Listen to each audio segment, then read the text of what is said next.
In a world increasingly obsessed with clout, exposure, and digital flexing, a quiet revolution is taking place, one not shown on Instagram or flaunted in flashy reels. Behind closed doors, beyond the reach of the paparazzi or tax authorities, the truly wealthy have mastered an art form that goes far beyond wealth accumulation. It's the art of being invisible while still pulling the strings. Welcome to the realm of stealth wealth. In this exposé, we delve deep into how the ultra-wealthy weaponize anonymity, build financial fortresses, and move unseen through a system that rewards invisibility more than notoriety. When we use the term invisible, we don't mean cloaked in magic. We mean operating so subtly and strategically that even the most curious onlooker would miss the signs. Think of the man in sweatpants and a $10 t-shirt, quietly sipping a coffee while managing a portfolio worth more than the entire strip mall he's standing in. No obvious signals, no extravagant car, and no ostentatious jewelry. The real game of wealth isn't played in the spotlight. It's played in shadows, through legal structures, obscured ownership, and power that doesn't seek recognition. The first and most critical lever the stealth wealthy pull is privacy. But for them, privacy isn't a hope or an accident. It's something they buy. They don't just purchase homes, they purchase homes through LLCs and blind trusts. They don't merely live in secluded neighborhoods, they buy into gated enclaves with private security and layers of anonymity. Their names rarely appear on title deeds, utility bills, or corporate registries. What appears to be owned by an entity is often just a shell masking the true controller. Jeff Bezos and Mark Zuckerberg, for instance, are not listed as owners on many of their properties. Instead, their assets are nested within layers of ownership structures that make it nearly impossible to identify the human behind the curtain. And then there is the matter of legal distance. True stealth wealth involves the ability to control everything while owning nothing in a legal sense. This is not to be confused with evasion or deception. It's about insulation. The richest of the rich shield themselves from liability by ensuring that nothing is technically theirs. Their yachts are registered to Cayman Islands corporations. Their art collections belong to offshore trusts. Their penthouses are held by entities with no direct connection to their personal names. They practice the philosophy, own nothing, control everything. This not only shelters them from legal threats, but also from financial visibility. They take this concept of invisibility even further by downplaying their very existence in public spaces. Many of them fly commercial flights instead of private jets. Not because they can't afford the latter, but because flying private comes with records, manifests, and attention. Warren Buffett is often cited as an example.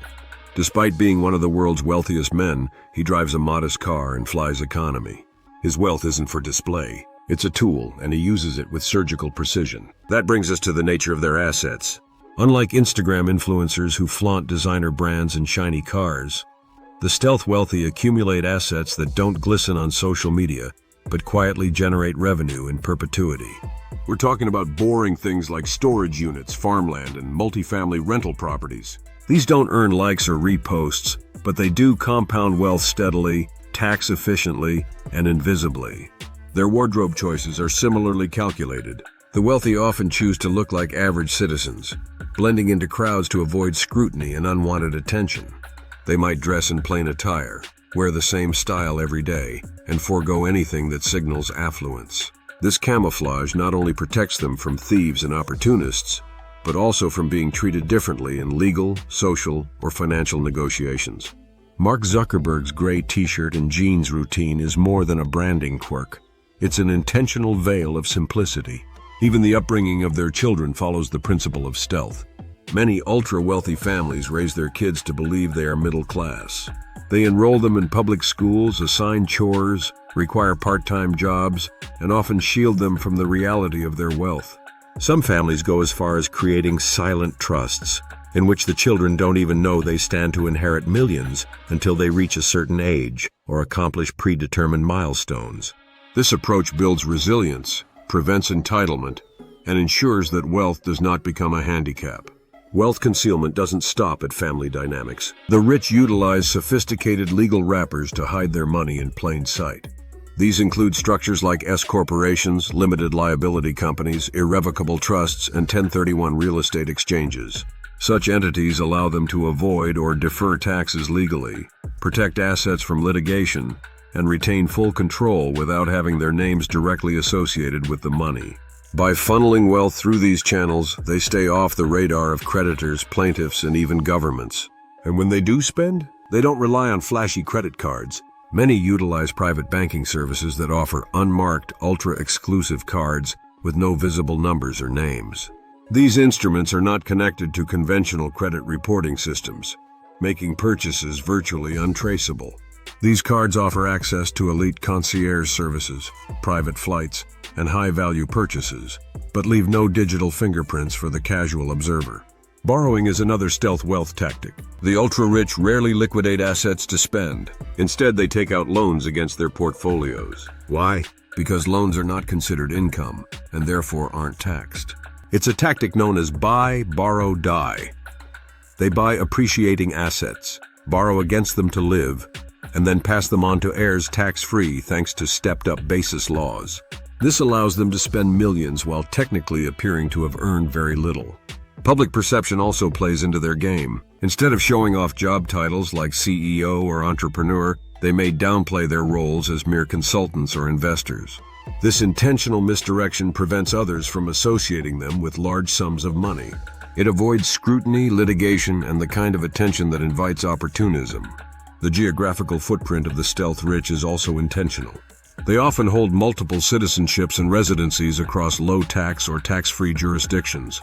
This global positioning allows them to maneuver financial and legal systems strategically. If tax laws change unfavorably in one country, they have the mobility and legal status to relocate assets and operations elsewhere. Their allegiances are to sovereignty and strategy, not geography. Ghost companies are another tool of invisibility. These entities can purchase assets, donate to causes, and even exert political influence without revealing the individual behind the curtain. Whether it's funding media ventures, acquiring land, or supporting political initiatives, the ultra-wealthy often do so through proxies. They prefer control over credit, influence over attention. Their power is felt, not seen. Even access to them is controlled. They surround themselves with layers of assistants, managers, attorneys, and accountants, each one serving as a buffer. It's virtually impossible for the average person to reach them directly. This structure not only protects their time, but also serves as a firewall against legal and social intrusion. Ultimately, stealth wealth is about redefining what it means to be rich. It isn't about the visible trappings of success. It's about the internal luxuries, peace of mind, absolute control, and complete financial freedom. The richest people in the world are not flaunting their lifestyle, they're quietly protecting it. They're not flexing on social media, they're strategizing in boardrooms. They're not on the Forbes list, they're not even in the public eye. So next time you see someone who looks ordinary, think twice. That person might control a fortune. That rusted sedan might be parked outside a $1 million property. That low-profile dad at the PTA meeting might be pulling the strings on a $1 billion portfolio. The art of stealth wealth is not about hiding in fear. It's about winning in silence. And now that you know the rules of their game, the question is, will you keep chasing visibility, or will you learn how to disappear?